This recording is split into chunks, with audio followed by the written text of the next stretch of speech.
Bonsoir à tous. Aujourd'hui, nous allons continuer sur la providence de la restauration sous la conduite de Jésus.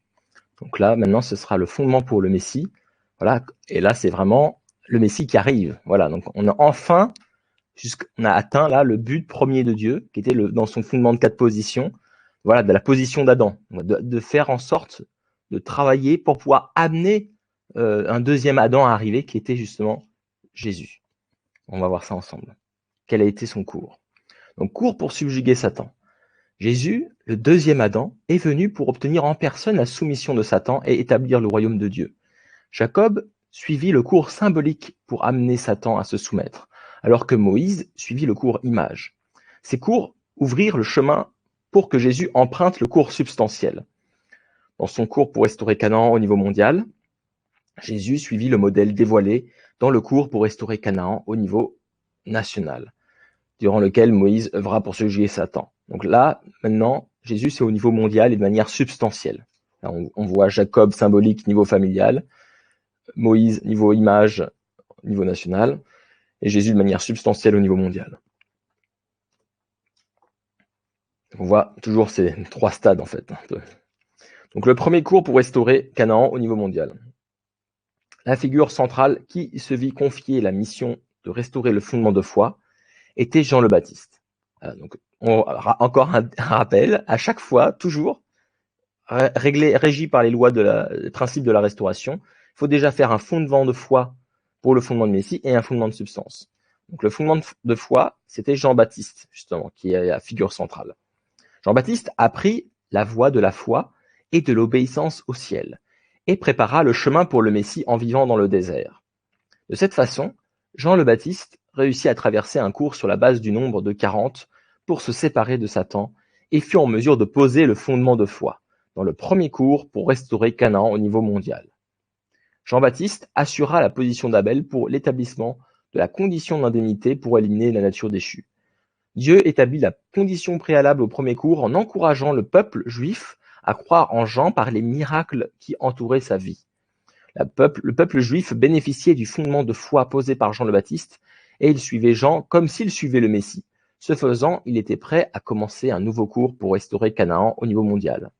Donc en fait, par exemple, au moment de sa naissance, à Jean-Baptiste, avant la naissance, il y a son père, qui était le prêtre Zacharie, qui a eu un ange qui est venu le voir quand il était en train de prier au temple, si ma mémoire est bonne, et en fait lui a annoncé que son épouse allait avoir un enfant. Comme son épouse était âgée, il avait un doute en fait, il était en doute, et en gros, il lui a fait perdre la parole jusqu'à la naissance de son enfant en fait. Et quand il a vu son fils, Jean-Baptiste, après, là, il a eu de nouveau sa voix.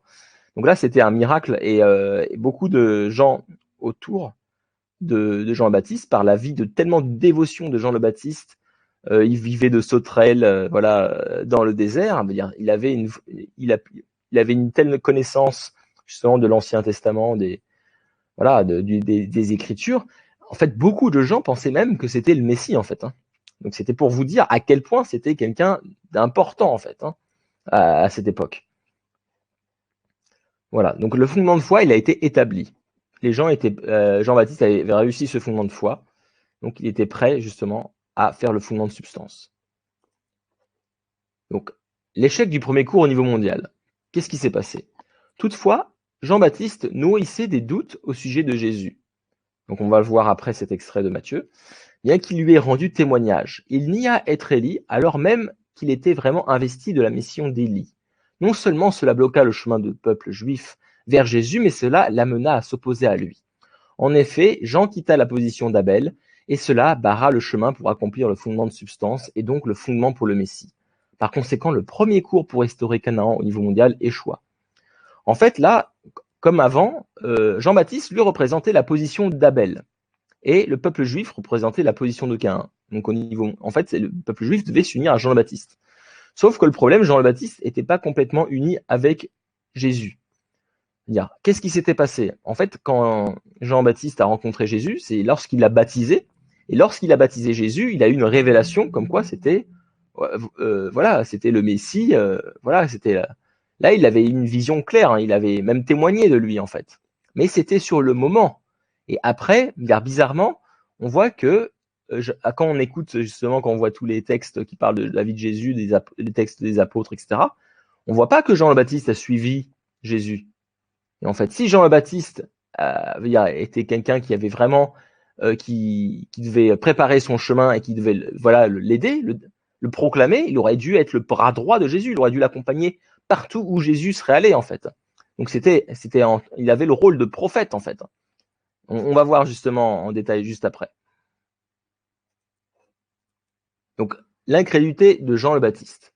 Le peuple juif guettait ardemment le retour d'Élie. En effet, Dieu avait clairement promis par le prophète Malachie qu'il enverrait le prophète Élie avant l'avènement du Messie. Donc justement, on verra après en détail, mais Jésus affirma que la venue annoncée d'Élie s'était réellement accomplie dans la personne de Jean le Baptiste. L'élite juive et les contemporains de Jésus avaient dans leur majorité la plus haute estime pour Jean le Baptiste, certains voyant en lui le Messie. Jean le Baptiste eût-il reconnu qu'il était Élie, comme Jésus l'avait déclaré, ceux qui guettaient ardemment la venue du Messie auraient volontiers cru son témoignage et seraient venus nombreux à Jésus. Malheureusement, son ignorance de la providence amena Jean à nier avec insistance qu'il fût Élie, et cela devint la raison principale pour laquelle le peuple juif ne vint pas à Jésus. Nous pouvons donc comprendre que la raison principale pour laquelle Jésus dut mourir sur la croix fut l'échec de Jean le Baptiste.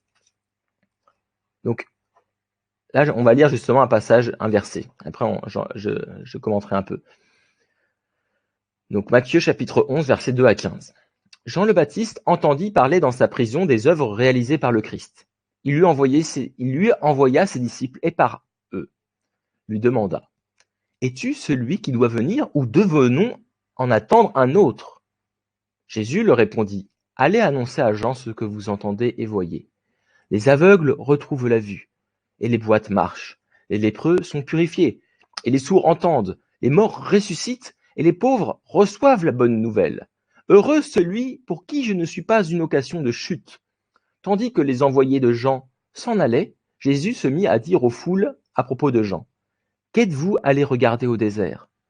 Un roseau agité par le vent? Alors qu'êtes-vous donc allés voir? Un homme habillé de façon raffinée? Mais ceux qui portent de tels vêtements vivent dans le palais des rois. Alors qu'êtes-vous allés voir? Un prophète?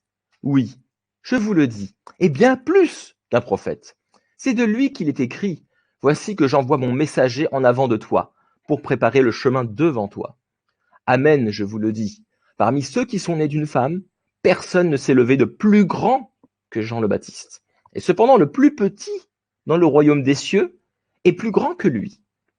Depuis les jours de Jean le Baptiste jusqu'à présent, le royaume des cieux subit la violence et des violences cherchent à s'en emparer. Tous les prophètes ainsi que la loi ont prophétisé jusqu'à Jean. Et si vous voulez bien comprendre, c'est lui, le prophète Élie, qui doit venir. Celui qui a des oreilles, qu'il entende. Donc là, pour moi, c'est un verset qui est très très très clair, en fait. Donc, je vais le reprendre en détail, mais en fait, il faut bien comprendre, au début, quand les disciples de Jésus, ils allaient proclamer, parce que Jésus disait qu'il était le Messie. Donc les disciples de Jésus, qui n'étaient pas cultivés parce que il avait trouvé des personnes, c'était pas des gens de lettres. En gros, c'est des pêcheurs, des collecteurs d'impôts, c'est des gens un peu communs. Et il a trouvé ces personnes qui ont bien voulu le rejoindre. Voilà, donc en gros, ça, par exemple, les personnes qui ont bien voulu le rejoindre, ce sont ce qui disait, voilà, le royaume des cieux subit la violence et des violents cherchent à s'en emparer. En gros, c'était un peu pour vous montrer que c'était pas les hommes préparés par Dieu, mais c'était des hommes, qui étaient en quelque sorte pas préparés par Dieu. C'est des gens qui l'ont trouvé, qui ont accepté. Et en fait, les gens préparés par Dieu, ils attendaient cet Élie. Et donc, quand les disciples de Jésus sont allés les voir, ils ont dit: ah ben non, mais vous dites que Jésus c'est le Messie, mais c'est pas possible. Il y a Élie qui est censé revenir. Il y a Élie qui est censé revenir. Alors eux, ils savaient pas, ils sont allés voir Jésus, ils disent: mais qu'est-ce qui se raconte? C'est qui cet Élie? Et Jésus leur a expliqué que justement Jean-Baptiste était cet Élie. Donc ça, c'était un autre moment dans la Bible. Mais là, encore une fois, là, il dit une deuxième fois que Jean le Baptiste était Élie. Et on voit dans la Bible que Jean le Baptiste, les pharisiens vont le voir et disent: mais alors, est-ce que comme dit Jésus, est-ce que tu es cet Élie? Il dit: non, non, non, je ne suis pas cet Élie. Non, c'est pas moi. Donc quand il dit ça, déjà, il y a un conflit entre les paroles de Jésus et les paroles de Jean le Baptiste. Et donc, si Jean le Baptiste avait vraiment eu foi en Jésus et croyait de manière absolue que c'était l'envoyé de Dieu et que c'était le Messie pour sauver toute l'humanité, il aurait pu se dire, ok, j'ai pas tout compris, il doit avoir raison, ok, je suis cet Élie, je vais lui demander pourquoi, mais en gros, il y a un manque d'unité, en fait, là, on voit clairement. Il a contredit Jésus, en fait. Hein. Et donc, là, quand ils disent, es-tu celui qui doit venir ou devons-nous en entendre un autre, on voit que Jean le Baptiste était pris par le doute, par un doute affreux, en fait. Hein. Et ça, c'est quelque chose qu'on peut très bien comprendre, par exemple, même dans notre vie de foi qu'on a pu avoir chacun dans sa vie. Il y a eu des moments de doute où d'un coup, on s'est peut-être remis en question parce que notre foi n'était pas assez forte, ou des choses comme ça. Et donc, voilà, on a un doute. Et même si, par exemple, là, Jean-Baptiste avait une révélation très claire que c'était Jésus le Messie, dire ça, c'était un instant, c'était pendant peut-être 10 secondes, il a eu ou une minute maximum, il a eu quelque chose de fantastique, un témoignage très clair que Jésus c'était le Messie. Mais après, il n'y a plus rien. Et après, en fait, il est entouré d'un environnement, voilà, des pharisiens, etc., des personnes de lettres, qui disaient, bah non, mais c'est un antéchrist, en gros, c'est pas le bon, quoi. Et lui, comme il savait pas qu'il était Élie, en fait, ça c'est justement ce que explique le principe divin, c'est qu'en fait, Élie, en tant qu'esprit, était revenu accomplir sa mission à travers lui, en fait. Hein.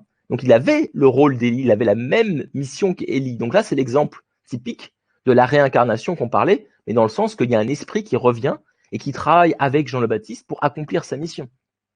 Voilà. Donc là, qu'est-ce qu'il répond Jésus? Il dit, voilà, que regarde tout ce que je fais, tout ce que j'accomplis, et, et en fait, il dit, heureux celui pour qui je ne suis pas une occasion de chute. En fait, là, il est en train de dire que justement, c'est Jean-Baptiste, à cause de l'arrivée de Jésus, comme il n'a pas cru en lui, en fait, Jean-Baptiste chute. Il se coupe de Dieu, en fait, parce qu'il est contre la providence de Dieu. Il a barré le chemin de Jésus à se connecter avec tous les Juifs, en fait. Hein. Parce qu'il faut bien comprendre que là, il y avait, on va voir juste après, mais comme il y avait une contradiction entre Jésus et Jean le Baptiste, bah voilà, quand il y a deux personnes qui disent des choses contradictoires, comment les gens ils choisissent? Bah, ils vont prendre la personne avec laquelle on avait le plus de confiance. Donc on va voir juste après. Quelle est la personne à qui on pouvait porter plus de confiance à l'époque? C'était Jésus ou Jean le Baptiste? Donc ça, on va voir juste après. Mais en fait, là, on voit encore une fois que Jésus, là, il dit voilà que Jean le Baptiste était un prophète et le plus grand des prophètes. Et le plus grand des prophètes, donc, voilà, personne ne s'est levé de plus grand que Jean le Baptiste. Donc levé dans le sens qui est né, parce qu'il avait une mission tellement importante, c'était le plus grand des prophètes, parce que c'est le prophète qui annonçait, tous les prophètes finalement annonçaient en fait la venue du Messie. Quelque sorte, c'était leur travail de préparer l'arrivée du Messie. Et lui, c'était le seul qui était présent lors de la vie, en même temps que le Messie. Donc c'est lui qui était le plus grand des prophètes parce que c'était celui qui annonçait, qui proclamait, qui aurait dû proclamer devant tout le monde Jésus comme le Messie. Il aurait dû venir comme le bras droit et accompagner Jésus partout. S'il avait fait ça, comme tout le monde croyait que c'était lui le Messie, tout le monde aurait suivi Jésus. Tout le monde aurait suivi Jésus. Donc, il y avait beaucoup de gens, il y aurait eu tous ceux qui croyaient déjà en Jean le Baptiste, ils auraient cru volontiers à Jésus. Ils étaient dans une attente messianique depuis 400 ans. Donc, vous ne vous inquiétez pas, ils souhaitaient que ça. Mais comme Jean le Baptiste disait maintenant, je suis pas cet Élie, bah alors il dit bah celui-là en gros c'est une affabulation. Jésus il se fait passer pour le Messie et en fait c'est faux quoi. Voilà, il essaie de donner des faux arguments comme quoi Jean-Baptiste c'est Élie alors que Élie lui-même alors que Jean-Baptiste lui-même dit que c'est pas le cas. Vous voyez? Donc et donc il est né comme le plus grand des prophètes, mais cependant le plus petit dans le royaume des cieux est plus grand que lui. Donc ça dans le sens dans les cieux, c'est par rapport au niveau spirituel. Et là il a vu la chute en fait. Il était à un niveau très élevé. Comme il a raté sa mission, il est tombé très bas en fait. Et il est plus petit que le plus petit dans le monde spirituel en fait, parce qu'il a complètement échoué alors qu'il était le plus grand avant. Vous voyez? Donc ça montre vraiment que là Jean-Baptiste avait malheureusement pas compris sa mission et avait échoué dans sa mission. Donc voilà, donc celui qui a des oreilles qui l'entendent, donc là je vous le redis à vous, celui qui a des oreilles qui l'entendent. Voilà. Donc on va voir après Jésus et Jean le Baptiste vus par les Juifs de l'époque. Voilà, et donc il y avait deux paroles contradictoires. Qui croire? Donc Jésus était un homme sans éducation qui avait grandi dans le foyer pauvre et modeste d'un charpentier. Il était né dans une étable. Voilà. Ça veut tout dire hein, aussi. Hein. C'est quand même bizarre. Hein. Que le Messie, faut bien imaginer quand même. Hein. Dieu, il avait préparé depuis des milliers d'années pour que le Messie arrive, et vous imaginez dans quelles conditions il est né. On pourrait croire qu'il devrait être né dans un palais, etc. Il est né dans une étable, en quelque sorte. Hein. Donc c'était vraiment, en quelque sorte, c'est pas le meilleur des environnements. Hein. Voilà, donc c'était quelque chose de pas facile. Hein. Même pour Dieu, de voir son fils, qui était le fils enfin préparé, qui était sans péché originel, enfin son fils qui avait une relation que avec lui, naître dans une étable, etc. Voilà, c'était triste en fait. Hein. C'était pas l'idéal. Et Jean le Baptiste était né dans une famille notoire. Il était le fils de Zacharie, un prêtre. Et Jésus, il déclara être le maître du sabbat, alors qu'il semblait violer ce sabbat. Car on voit souvent dans la Bible où en gros il est en train d'aider des gens ou de soigner des malades le jour du sabbat, et les pharisiens l'accusent, de dire ah non, t'as pas le droit de faire ça en fait. Hein. Donc Jean-Baptiste, dès sa naissance, son père qui était devenu muet a miraculeusement recouvré la parole. Voilà, donc il y avait des miracles autour de Jean-Baptiste. Cela valut à Jésus la réputation d'un homme qui voulait abolir la loi, le fait qu'il violait le sabbat. Et il parlait il donnait des nouvelles paroles. Il donnait pas les mêmes paroles que l'Ancien Testament. Donc les gens, ils se disaient, mais il veut changer la loi. En gros, il veut changer la loi, là. C'est quelqu'un de voilà, c'est quelqu'un de dangereux, en fait. Hein. Il veut changer la loi céleste, un peu, là. C'est qui cet homme-là? Et après, il rassembla des disciples parmi de simples pêcheurs et de devenir l'ami des collecteurs d'impôts, de prostituées et de gens de mauvaise vie. Alors que Jean le Baptiste, il baptisait les gens. Donc voilà. Et enfin, Jésus semblait même se placer sur un pied d'égalité avec Dieu. On dit qui me voit le Père.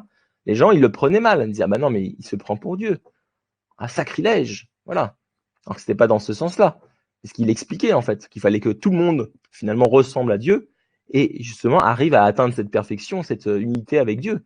Voilà. Que sa volonté devienne la sienne, etc. Donc, pour ces raisons, beaucoup de Juifs lui ont demandé s'il n'était pas le Christ lui-même. Ça, c'était Jean-Baptiste. Donc, les gens pensaient que c'était le Christ, en fait. Les paroles de Jean-Baptiste avaient donc plus de crédibilité. Donc, les gens ont cru en Jean-Baptiste, en gros, qui nia être Élie, donc qui contredisait les paroles de Jésus.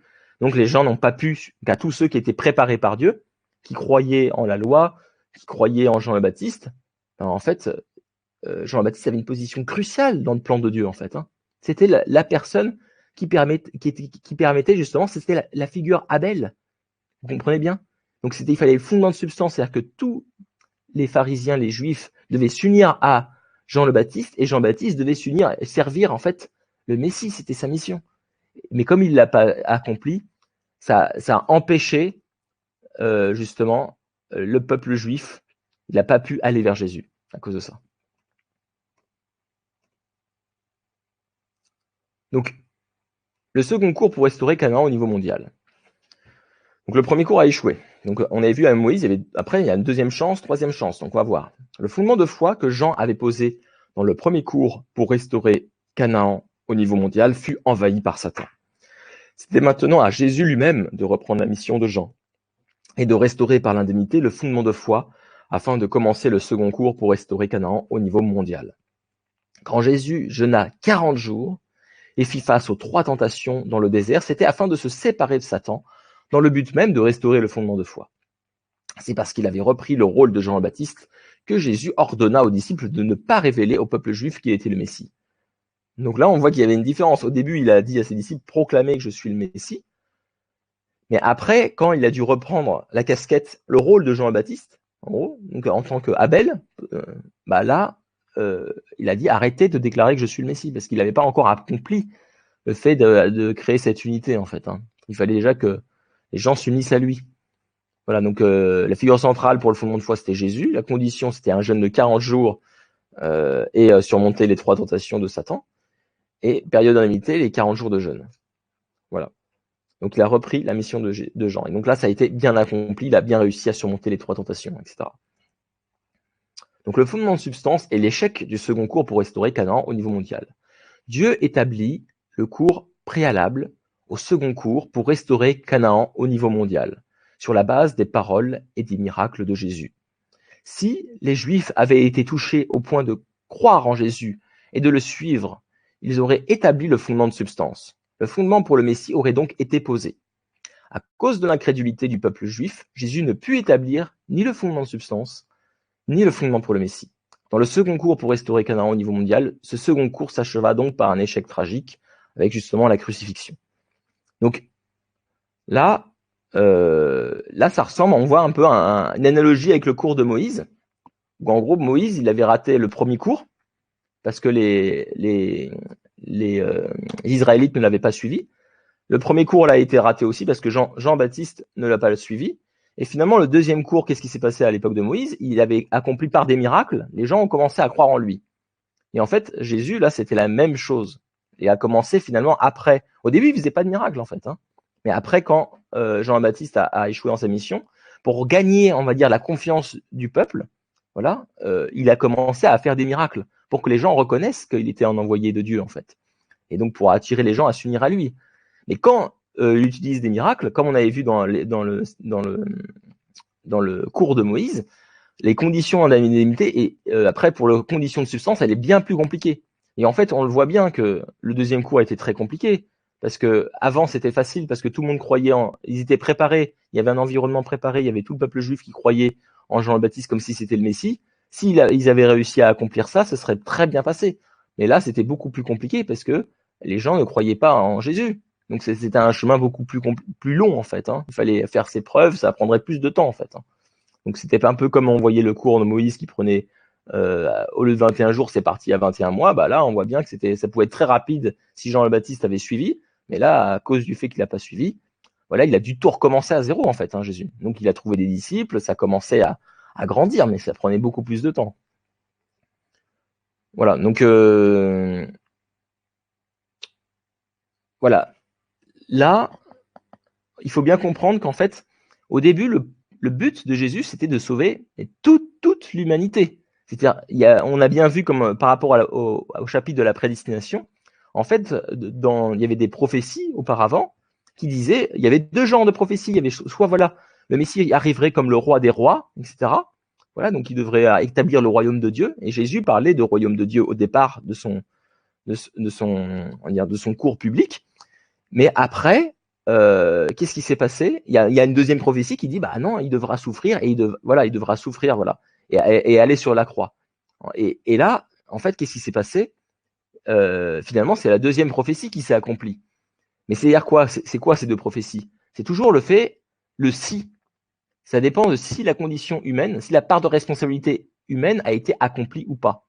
Et donc là, quand les êtres humains, s'ils avaient accompli, les Juifs, leur part de responsabilité, si Jean-Baptiste avait accompli sa part de responsabilité, alors ils auraient réussi, et donc le roi des rois, il aurait pu devenir roi des rois et accomplir la providence de Dieu telle que Dieu l'avait souhaité. Il aurait pu avoir trouvé une seconde Ève, pouvoir avoir les noces de l'agneau et pouvoir donner justement la nouvelle naissance physique et spirituelle. Mais là, ça n'a pas été possible en fait. Donc ils sont passés au plan B en fait. Et on voit bien que Dieu, il a essayé plusieurs fois en fait. Dans la Bible, le révérend Simeon explique par exemple quand ils sont allés sur le mont de Gethsémani, en fait, donc à Jésus y allait avec ses apôtres, et en fait il y en avait trois après à la fin qui l'ont accompagné un peu plus loin sur la montagne.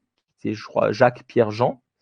Et en fait il a demandé de veiller avec lui. Donc il demandait aux apôtres de prier. Et pendant que lui il priait, Jésus priait à Dieu et disait en gros, si tu peux faire passer cette coupe loin de moi, si telle est ta volonté, bah voilà. Il souhaitait en fait. Beaucoup de gens interprètent comme si c'était voilà une faiblesse de Jésus de dire qu'il voulait un peu échapper à la mort, mais c'était pas dans ce sens-là. Il voulait revenir au plan A si c'était possible de le faire, c'est-à-dire de sauver toute l'humanité, parce que Jésus savait que s'il allait faire le plan B, c'est-à-dire se crucifier sur la croix, bah alors la providence de Dieu allait être allongée en fait, et ça prendra encore beaucoup de souffrance derrière. Donc Jésus ne voulait pas ça en fait. Il voulait pas créer de la souffrance pour les autres. Il voulait pas créer de la souffrance pour Dieu. Il pensait pas à lui en fait quand il a dit ça. Il voulait juste éviter la souffrance à Dieu et éviter la souffrance au peuple juif et à tout le monde entier. Il voulait rapidement accomplir la providence de Dieu. Mais malheureusement, justement, ce qu'explique le révérend Simeon, c'est que quand il revenait voir justement les apôtres, il s'était assoupi en fait. Et donc là, c'était un test pour voir s'il y a au moins des disciples ses 3 meilleurs disciples, s'ils s'étaient unis avec lui, s'ils étaient unis à prier avec lui, à rester éveillés, d'après la révélation de Moon, il aurait pu peut-être échapper justement à ce plan B. Il aurait pu avoir un chemin pour pouvoir continuer le plan A. Et donc en fait, Dieu a tenté tant bien que mal à essayer de sauver la situation en fait, à redonner des chances. Donc là, c'était par exemple une de ces chances. Une autre chance, par exemple, c'était quand Ponce Pilate a commencé. Voilà, c'est lui qui devait le juger. Et il y a son épouse, elle a eu un rêve la veille de l'exécution, on va dire, de Jésus. Elle a eu un rêve comme quoi il fallait pas, en gros, le tuer. C'était quelqu'un de bien, il fallait pas le tuer. Elle l'a dit à son mari. Et c'est pour ça que Ponce Pilate, il a plusieurs fois, il a dit, voilà, il a demandé au peuple juif, vous êtes sûr, moi je ne vois pas de mal en cette personne. Voilà, vous êtes sûr de vouloir, en gros, le crucifier. Vous êtes sûr de vouloir l'exécuter. Et en fait, plusieurs fois, il a donné la chance et les Juifs, dirigés un peu par les leaders, les pharisiens, etc., ils ont dit oui, on veut l'exécuter, etc. Et donc là, il y a encore eu une tentative pour donner une chance de continuer le plan A et pas le plan B finalement. Hein, le plan B de faire la crucifixion. Mais finalement, ça n'a pas marché. Et justement, Ponce Pilate après il a dit je m'en lave les mains, voilà, faites-le, mais c'est pas moi, ce sera pas ma faute. Parce que Ponce Pilate ne voulait pas, en fait. Hein. C'était, et donc, là, il y a eu la crucifixion. Mais la crucifixion, elle a été volontaire. C'est pas Jésus n'a pas essayé de s'enfuir, il n'a pas essayé de se dérober, en fait. Hein. Il a accepté de suivre quand il y avait les gardes pour se faire emprisonner. Il a accepté, voilà, de les suivre. Et il a accepté parce il savait que, on va voir ça, que par sa crucifixion, ça permettait de passer à un salut au moins au niveau spirituel. Donc on va voir juste après. Donc le troisième cours pour restaurer Canaan au niveau mondial. Donc la deuxième cours, échec. Troisième cours. Après avoir offert son corps sur la croix, Jésus reprit spirituellement la mission de Jean. Lors de la période de 40 jours entre sa résurrection et son ascension, Jésus triompha de Satan et brisa toutes ses chaînes. Ce faisant, il restaura le fondement de foi dans la branche spirituelle du troisième cours pour restaurer Canaan au niveau mondial. Donc en fait, après sa mort, Jésus a continué à travailler, il a continué à faire ce fondement de foi de 40 jours. Jésus ressuscité rassembla ses disciples dispersés et établit la condition préalable en leur donnant le pouvoir d'accomplir des signes et des miracles. Donc cette fois-ci, il a donné son pouvoir pour que eux-mêmes puissent attirer les gens vers eux, croire en eux, croire en Jésus grâce aux signes et aux miracles qu'il faisait. Donc les disciples dans la position de Caïn établirent la condition d'amitié pour éliminer la nature déchue et restaurèrent le fondement de substance spirituelle en croyant en Jésus ressuscité et en le suivant avec ferveur. Donc là, il y avait une unité très claire entre les disciples en position de Caïn et Jésus qui était en position de Abel en fait, à la place de Jean le Baptiste. Et donc là, le fondement de substance, le fondement de foi et le fondement de substance spirituelle ont pu être accomplis. Donc là, c'était une victoire. Et donc, le fondement pour le Messie spirituel a été établi. Les disciples posèrent le fondement substance spirituelle et le fondement spirituel pour le Messie. Sur ce fondement, Jésus fut élevé de la position de successeur spirituel de Jean le Baptiste à la position de Messie spirituel, et il envoya le Saint-Esprit. Dès lors, Jésus et le Saint-Esprit devinrent les vrais parents spirituels et commencèrent l'œuvre de la nouvelle naissance. Voilà, donc pour donner une naissance, il faut un couple. C'est pas juste un homme seul. On le voit très bien dans toute la création en fait, hein, toujours masculin, féminin. C'est l'unité des deux, harmonieuse, qui est la représentation, de Dieu en fait. Hein. Dieu, il a les caractéristiques de Yin et de Yang. Donc c'est pas. Donc la nouvelle naissance, c'est forcément par un homme et une femme. Et Jésus, comme il a réussi, il est devenu le vrai père spirituel grâce à l'établissement de ce fondement pour le Messie, et le Saint-Esprit est devenu la vraie mère spirituelle. Et donc beaucoup de gens, voilà, ils ont des expériences très fortes avec le Saint-Esprit parce que c'est la vraie mère spirituelle en fait. Hein. Et donc ils ont pu tout le christianisme a eu beaucoup de succès et beaucoup de gens ont des expériences incroyables parce qu'ils reçoivent cette nouvelle naissance spirituelle. Voilà. Donc Jésus ressuscité a pour base le fondement spirituel pour le Messie. En croyant en lui et en le servant, les chrétiens peuvent accomplir la restauration spirituelle de Canaan et entrer avec lui dans une sphère de grâce.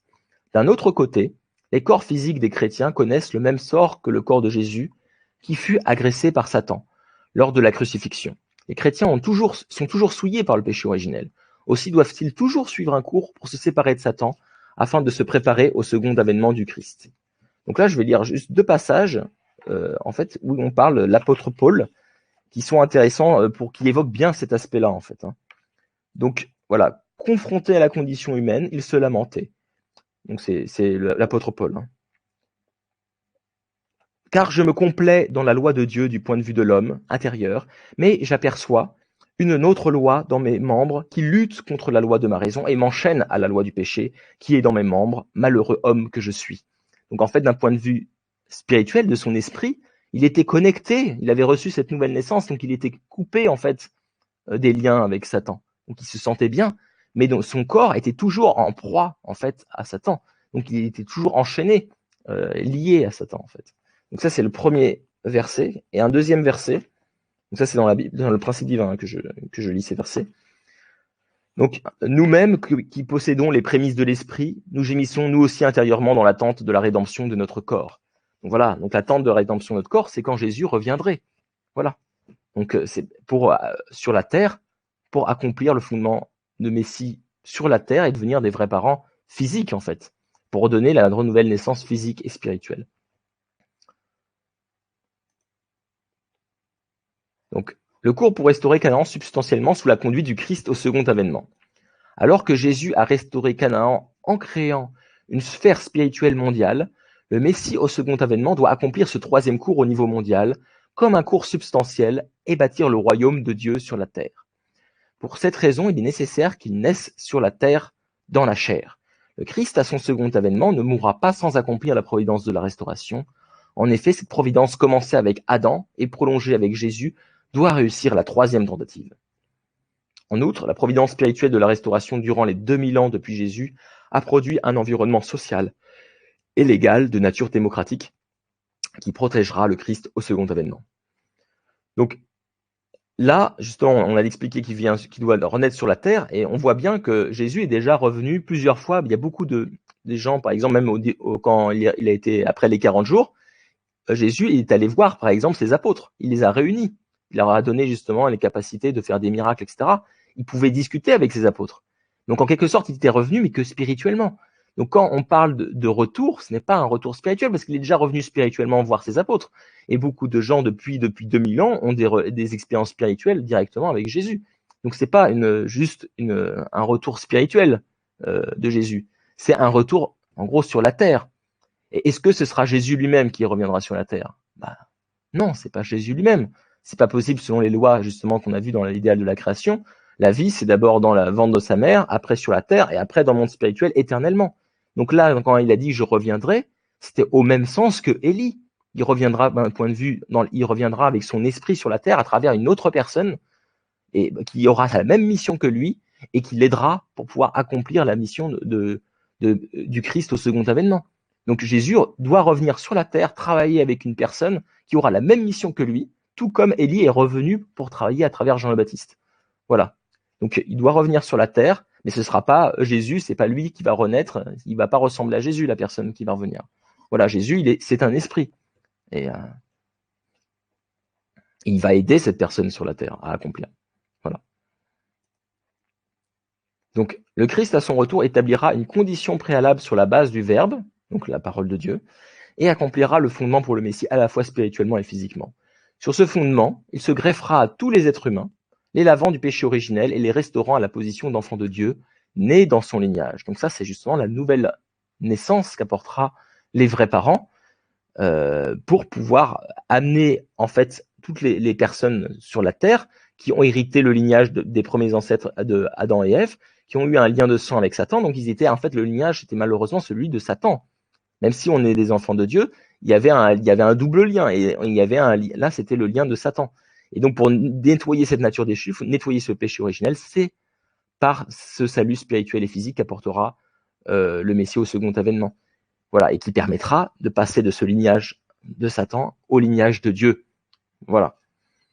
Donc, le Christ au second avènement posera d'abord à la fois spirituellement et physiquement le fondement familial pour le Messie. La portée de celui-ci gagnera ensuite le clan, la société, la nation, le monde et l'univers. Quand ce fondement sera solide, il sera finalement en mesure de bâtir le royaume de Dieu. Voilà. Donc là, je pense on a terminé sur le cours de Jésus. Donc là, on voit que ça, encore une fois, là avec la dernière partie, ça ressemble au cours de Moïse. Parce que Moïse, quand il a malheureusement dans le deuxième cours, il y a eu un échec en fait, et au début du troisième cours, lorsqu'il avait tapé 2 fois sur le rocher, en fait, c'est pas lui qui a pu rentrer dans Canaan. Il est rentré en quelque sorte que dans l'esprit en Canaan. Tout comme Jésus, il a pu voilà accomplir que dans le côté spirituel justement la mission qu'il avait. Mais c'était Josué à sa place, quelqu'un d'autre, qui a pu continuer et terminer sa mission. Et donc là, c'est la même chose, c'est pas Jésus lui-même, ce sera une autre personne qui reviendra pour continuer la mission, et il y aura justement Jésus qui l'aidera spirituellement à accomplir cette mission. Voilà, tout comme Moïse avait fait auparavant. Donc là, on a terminé sur la vie de Jésus. Demain, on verra les périodes providentielles parallèles. Donc justement, ça va être un peu l'histoire qu'il y a eu. On va voir que par les principes de la restauration tels qu'on les a expliqués, donc on l'a vu à travers les familles de Adam, de Noé, d'Abraham. Après, on l'a vu à travers la providence de Moïse, de Jésus. On a vu chaque fois qu'il y avait tout le temps fondement de foi, fondement de substance. Il y avait des cours de 40 jours, des cours. Voilà, il y avait des durées qui étaient voilà, avec toujours des mêmes chiffres en fait.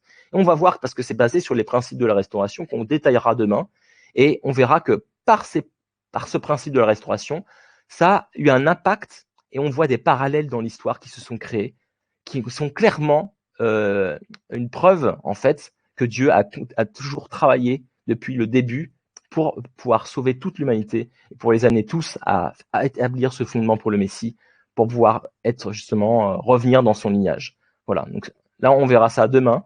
Je vous souhaite une excellente soirée, j'espère que vous avez apprécié, et je vous dis à demain. Voilà, bonne soirée, bye bye, salut tout le monde.